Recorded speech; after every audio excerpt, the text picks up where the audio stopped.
हरे भरे पहाड़ियों और विस्तृत खेतों के बीच स्थित एक शांत शहर में किरण नाम का एक लड़का रहता था। उसके पास एक बच्चे की चाहत की हर चीज थी, प्यार करने वाले माता पिता, अच्छा स्वास्थ्य, सुरक्षित घर और एक शांत स्कूल।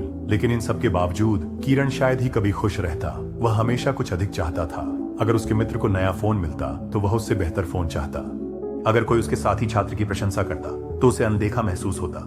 धीरे धीरे तुलना और ईर्ष्या उसके दिल में बगीचे में खरपतवार की तरह बढ़ने लगी। उसने मुस्कुराना कम कर दिया। वह अक्सर आह भरता, भौहें चढ़ाता या चुप रहता। उसके माता पिता ने ध्यान दिया, लेकिन उन्हें समझ नहीं आया कि क्या करना चाहिए।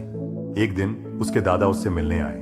किरण के दादा एक सरल व्यक्ति थे। उनके बाल चांदी जैसे थे और उनकी आवाज शांत थी। वे जंगल के किनारे एक छोटी सी झोपड़ी में सरल जीवन जीते थे और अपनी बुद्धिमत्ता के लिए जाने जाते थे। उस शाम किरण की उदासी को देखकर उन्होंने कहा, चलो टहलने चलते हैं। वे ऊंचे पेड़ों और चहकती चिड़ियों से घिरी एक शांत पगडंडी पर चलने लगे।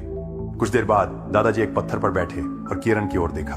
मुझे बताओ मेरे बच्चे, उन्होंने कहा, तुम्हारे दिल को क्या परेशान कर रहा है? किरण ने लंबी सांस ली। मुझे नहीं पता, मुझे बस लगता है कि बाकी सबके पास ज्यादा है, बेहतर चीजें, एक बेहतर जीवन। बूढ़े आदमी ने धीरे से सिर हिलाया। फिर बिना कुछ कहे उन्होंने अपनी जेब से एक छोटा सुनहरा नोटबुक निकाला। यह, उन्होंने कहा, एक जादुई नोटबुक है।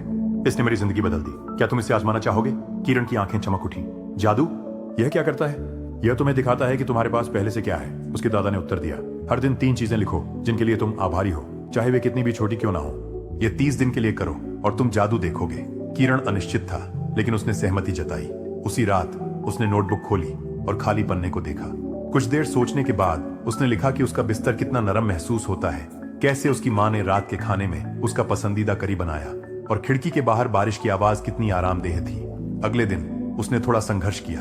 अब वह और किस बारे में लिख सकता था, लेकिन फिर उसे अपने मौजों की गर्माहट याद आई। लंच के दौरान उसके दोस्त ने सुनाया हुआ मजाक और जिस तरह सूरज बादलों के बीच से झांक रहा था। धीरे धीरे यह आसान हो गया। जैसे जैसे दिन बीतते गए कुछ बदलने लगा।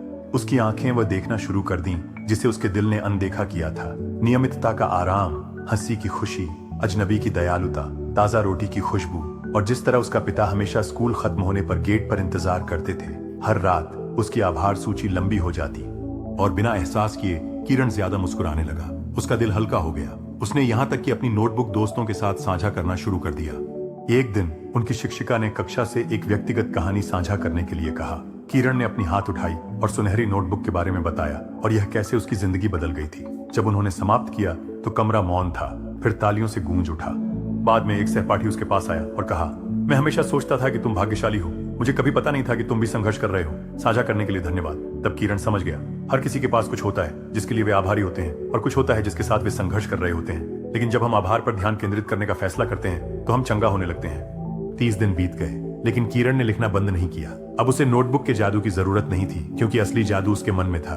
उसने सच्चाई जान ली थी। कृतज्ञता हमारे पास क्या है यह नहीं बदलती, यह बदलती है कि हम जो हमारे पास है उसे कैसे देखते हैं, और यहीं से खुशी की शुरुआत होती है।